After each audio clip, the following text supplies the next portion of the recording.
Привет, друзья! StarLadder продолжается. Мы в Минске, и многие из вас просили интервью с этим товарищем. Я его выцепила. И вот записываем интервью, Данька. Да, детка.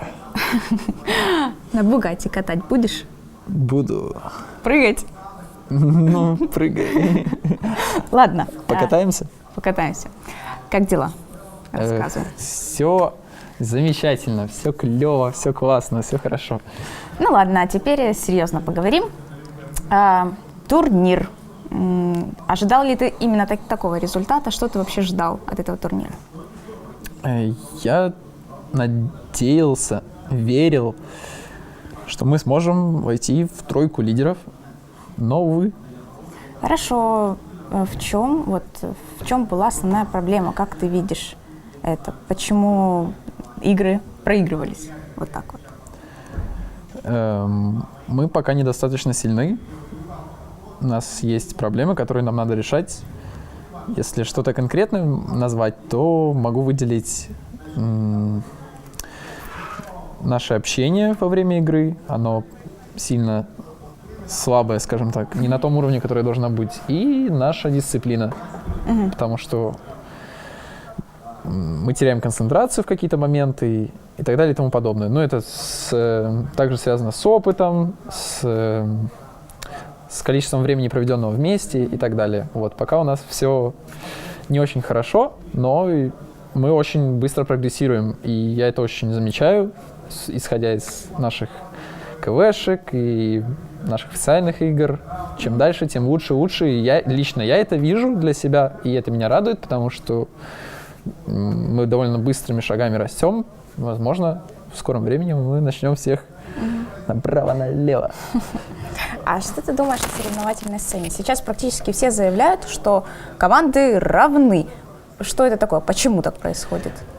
Мне кажется, все это примерно началось тогда, когда вышел патч с камбэк-системой, грубо говоря. То есть с 81-й примерно версии, когда очень жестко можно было вернуть денежку, сделав пару киллов, когда одна команда лидировала и экспу. Вот. Потом эту камбэк-систему долго не любили, ее там чуть-чуть подфиксили, поднерфили. Вот. Но она осталась, и это был патч тролля снайпера и всей движухи.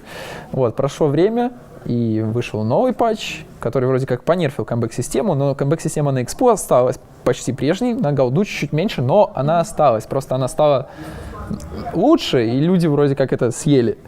Вот. Но она осталась. И так как она присутствует, это делает игру от какой-то стороны более сложной для про-команд, для самых топе. А для менее сильных команд она делает ее проще. То есть, по сути, это игру казуалит. В какой-то степени, чуть-чуть. Вот. То есть это трудно объяснить. То есть вроде как, если ты профессионал, то ты ошибок не будешь делать. Но ошибок не делать очень сложно, тем более, что есть такие герои, которые просто, как Doom. Ты кинул Doom, и ты вроде как человек, который словил Doom, он вроде особо и не ошибался, но Doom он получил, и скорее он с большой вероятностью, допустим, умрет или ничего не сделает в драке. Или купол Вайда. Он его поставит, большое АОЕ. Скорее всего, то есть если захотят, тебя убьют, грубо говоря. Вот. И эти ошибки случаются, происходит, камбэк-система срабатывает, и игра там ломается, мы видим камбэки какие-то жесткие, нереальные, там, и так далее, и тому подобное. То есть какие-то герои там могут хайграунд ломать, какие-то не могут. Вот, это вот тоже много всего зависит. А ты бы переделал эту камбэк-систему или патч? Мне, в принципе, все нравится. Вот. Хотя я хочу, чтобы Dota была сложнее, чем легче. Постоянно я хочу этого. То есть я вижу, что Dota движется в облегчении, но мне бы хотелось, наоборот, чтобы она была сложнее. Мне это вызывает больше желание там, сопротивляться, бороться и так далее. Хотя сейчас я получаю удовольствие от игры вполне. Вот. Но вот все вот эти пункты, которые я поназывал, это делает... то есть почему столько команд друг друга могут, грубо говоря, выиграть сейчас? Потому что команд действительно сильных много. Вот. Но раньше одна команда там набирала, и она уже вряд ли отдавала. И были команды, которые сильнее, они это проще набирали.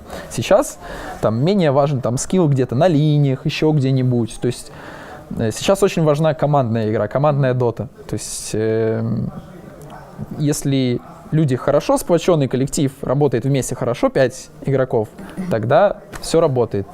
Хуже, значит, результаты хуже. Вот как-то так оно происходит. Мне кажется, тогда вот сейчас самое время для того, чтобы заходили в игры тренеры, психологи, там, массажисты. Вот такой вот набор, мне кажется, персонала. Согласен, отчасти согласен. Мне тоже кажется, что сейчас примерно самое время, потому что команда, которая играет как команда и работает как команда, она будет показывать результаты лучше 100%, чем 5 индивидуально суперсильных игроков вместе. Поняла.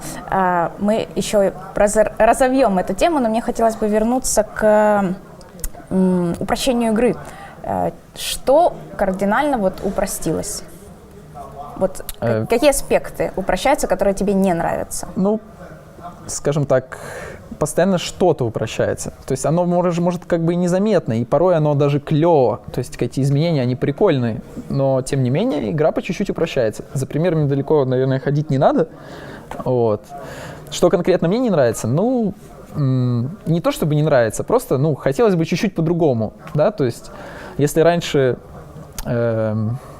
награда за твои умения, она была выше, то сейчас она, по сути, немножко ниже. То есть ты можешь нарастить, резко потерять. Все там наращивания на линии, они не особо важны в каких-то степенях и тому подобные вещи. То есть также могу привести пример, где упрощает еще доту, к примеру, брать героев. То есть если раньше там берем какой-то виндранер, ей, чтобы сыграть хорошо, там надо все открысить, отдынать, все четенько туда-сюда, шаклшот сложнее было давать, он там медленнее вылетал, рейндж его привязки был меньше, стрела там меньше рейнджа летела, потом собирали ей другие айтемы, Аганим не так работал, не давал ей там практически 100% дэмэджа с максимальным атак-спидом. Потом вышел баф на атак-спид с 400% максимальный до 500, то есть виндранер сразу больше дэмэджа наносит ультимейтом. Вот. Если раньше тебе надо было все это контролить, собирать какие-то хиксы, форстафы, ездить мобильно, прыгать туда-сюда, то сейчас пошел, одну кнопку ляпнул, шаклшот, а он куда-то полетел, глаза закрыл, не видишь, связала. Удивительно, с кем тогда связала. Ультимейт нажал и стоишь такой, смотришь, как же ты бахаешь в эту игру. С ультимейта расстреливает под аганимом вэрочку. 10 секунд прошло, повторили на следующего героя. И тебе говорят, красавчик, как же ты бахаешь на виндранер. Ну и я могу продолжать примеры героев приводить. Какая-нибудь Ланая. Там, если раньше ты стоишь на линии, каждого крипочка выконтраливаешь, переконтраливаешь туда-сюда, вправо-влево. Потом раз, и говорит, теперь ты эншентов можешь фармить, братик. И ты такой думаешь, что-то руки у меня вот тут как бы такие немножко петельки, надо что-то придумать. Ты такой думаешь, что бы такого придумать? Ну, на линии у меня ничего не получается, но не страшно, ведь сделали эншентов. Бегаешь себе раз в минуточку, стакаешь этих эншентов, или тебе какой-то друг, борщ, Яна на суппорте, бегает, стакает этих эншентов, настакали тебе много-много эншентов, и ты такой думаешь, сейчас я покажу вам скилл, ребята, уходишь на эншентов, забиваешь на этих крипов, на миде, вообще на все, что там происходит, тебе не важно. Побила, дизолятор, и ты уже такая, смотрите, что могу. Пошла Рошана, убила с этим дизолятором, раз, а Егис, уже денежка на даггер появилась, даггер купила, и ходишь, дерешься. Если раньше блинкаться нельзя было, когда тебя бьют, то потом сделали, что под рефракшеном ты можешь блинкаться, если он у тебя есть. То есть тебе должны нанести дэмэдж. И по сути на тебя там нападают, не нападают, типа пофиг, блинкаут, оп. Ну, соответственно, таких вот постоянно какие-то такие фиксы, то есть если задуматься и почитать патчноты про каждого героя, то тенденция такая и есть. Ну, это вроде как и неплохо, это клево. Интересно же теперь там с пышой по эншен, там еще что-нибудь, там ВРК, такие всякие, там 1200 режи стрела, вау, клево, там и так далее. Но с другой стороны, чуть-чуть упрощается игра постоянно. То есть я привел примеры по героям, чуть-чуть привел примеры там по старту игры, по наградам за какие-то действия, то есть они меньше. Ты там не можешь пойти уничтожить своего соперника на центральной линии, и потом засноуболиться и уничтожить всех. Это практически сейчас невозможно. Много, я так понимаю. Да, то есть это буквально единицы героев, и то при каких-то супер... на английском слово крутится, на русском Скажи забыл. Неважно. Вот, короче, при условиях очень крутых. И тогда у тебя может это получиться. А так, командная игра, командная дота. И очень многие игроки этого не понимают, увы. А как ты относишься к таким дополнительным вещам, вот как можно выводить на экран, вот раньше можно было рейндж опыта, например, можно скрипты юзать, которые тоже, по сути, очень сильно упрощает игру. Даже я там рак 4 КММР, я зайду и сыграю на мипа с этими скриптами. Ну, их Как вроде ты в продоте юзать не все можно. Вот. Мне, в принципе, все равно. Значит, в первой доте читеров было достаточно, которые всю карту видят. Но, тем не менее, если руки петельки, то даже с мэп-хаком ты как бы выиграть ничего не можешь. Вот. А так, ну, как я могу относиться? Каждый от чего-то получает удовольствие. Кто от чего хочет, тот от того и получает. Но ты Вот. не юзаешь никакие скрипты. Мне не нравятся скрипты, да. И мне бы хотелось, чтобы, конечно, на продоте, на про-сцене все были в равных условиях. Например, то есть это уже заезженная тема, то, что есть там кликер. То есть, грубо говоря, ты зажимаешь правую кнопку мыши, и твоя мышь не делает один клик, а она делает немеренное количество кликов за секунду. И для чего это используется? Чтобы забрать руну на первом уровне, например. Люди прописывают себе эту команду, кликер, нажимают right-клик на руну и просто держат. И она кликает немеренное количество раз за секунду. То есть, если ты пойдешь, попытаешься у чувака с кликером забрать руну, у тебя вряд ли получится. Вот, потому что у него делает 1000 кликов за секунду, а тебе надо угадать, четко нажать, потому что ты там сколько-то кликов сможешь делать в секунду. Вот, соответственно, уже нечестно получается. И вроде как, где соревновательность этого момента? То есть она отсутствует, потому что ну, это компьютер делает, это уже не ты делаешь.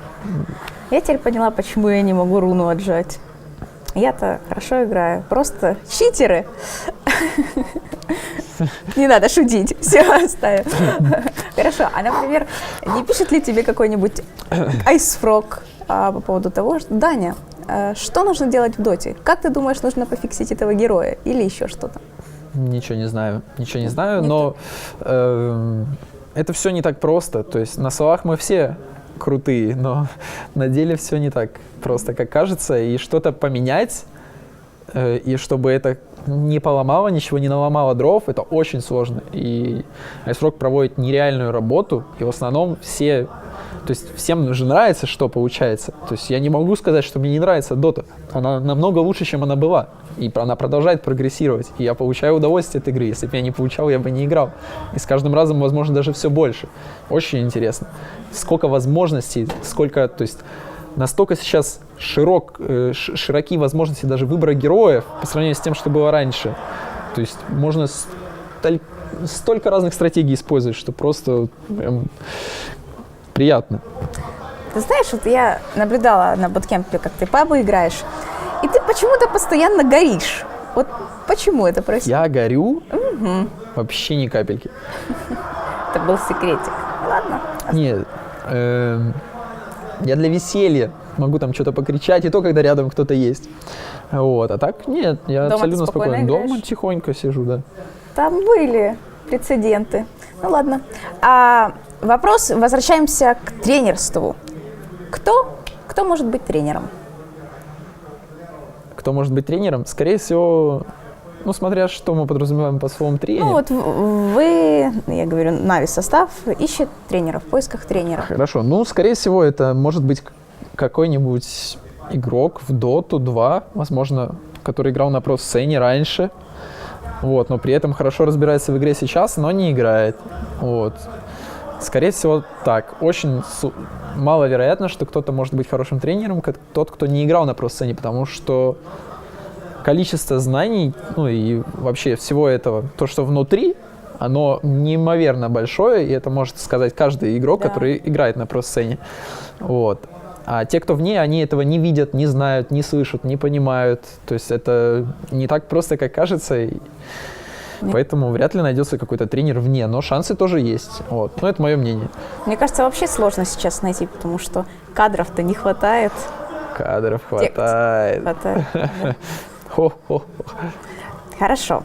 Такой вопрос. Я знаю, что ты читаешь форумы, там Reddit и всякие. Ну, ты, как бы, я бы сказала, коммуницируешь, наверное, с публикой. Ты читаешь их, там, фидбэк и все такое. Больше все-таки положительных вот сейчас комментариев, там, поддержки и всего такого, или наоборот? Наоборот, сейчас какой-то тренд хейтить нас, да. Хейтить Нави, и, не знаю, он среди молодежи набирает обороты, как-то так выглядит. Ну, ничего в этом хорошего не вижу, но я не обращаю особого внимания. Я обычно, если что-то читаю, то стараюсь найти для себя что-то, какую-то именно реальную критику, которая мне может помочь себя исправить где-то или улучшить. То есть, когда я это вижу, я делаю для себя ударение, ну, грубо говоря, в записнушку себе что-то записал в голове и пытаюсь потом над этим как-то поработать. Вот. Но конструктивной критики меньше, наверное, 0,1% там, или 100%, очень ее мало. В основном люди вообще ничего не понимают, пишут полную ересь. Ну, это норма, потому что каждый использует свое мнение как факты или... В общем, да. А как ты относишься к критике на стримах, когда там кто-то, комментаторы, аналитики критикуют игроков? Ну, тоже не особо позитивно. То есть, вернее, не позитивно вовсе. Я в этом ничего хорошего не вижу. То есть, всего должно быть в меру. Покритиковать, возможно, кого-то и можно. Но надо понимать, что какое они имеют влияние на комьюнити. Вот, как потом будут отзываться об этом игроке, какое мнение будет создано и так далее и тому подобное. Вот. Ну, комментаторы-аналитики, видимо, по-другому считают. Мол, типа, я что вижу, то и говорю. Все, это моя работа, там, или что-то в таком виде. Но это все можно делать более профессионально, так что это не будет никому ломать карьеры или еще что-нибудь в таком роде. Вот. То есть об этом надо немножко задумываться, я не знаю. Всегда можно похвалить лучше кого-то лишний раз, чем покритиковать кого-то, но это не про СНГ-сцену, наверное. Окей. Под конец интервью, наверное, спрошу все-таки о планах. Что у вас есть? Намечены какие-то турниры, может быть, квалификации или еще что-то? Ой, у нас, по-моему, каких-то кучка онлайн-турниров намечается. Вот, это пока наши планы. И должно быть много всего, наверное, в будущем, я так предполагаю. И очень надеюсь, что мы это будем посещать и проходить квалификации. Вот, мы тренируемся, тренировались каждый день до Нового года практически. И я реально замечаю за нами прогресс, как я уже повторяюсь. Вот, надеюсь, что будет получаться и будем участвовать везде. Хорошо. Ладно, спасибо тебе за интервью, за время. Спасибо. Ребята, если вы не подписаны на наш канал, подписывайтесь, ставьте лайки, хорошие комментарии. И до скорых встреч. Пока.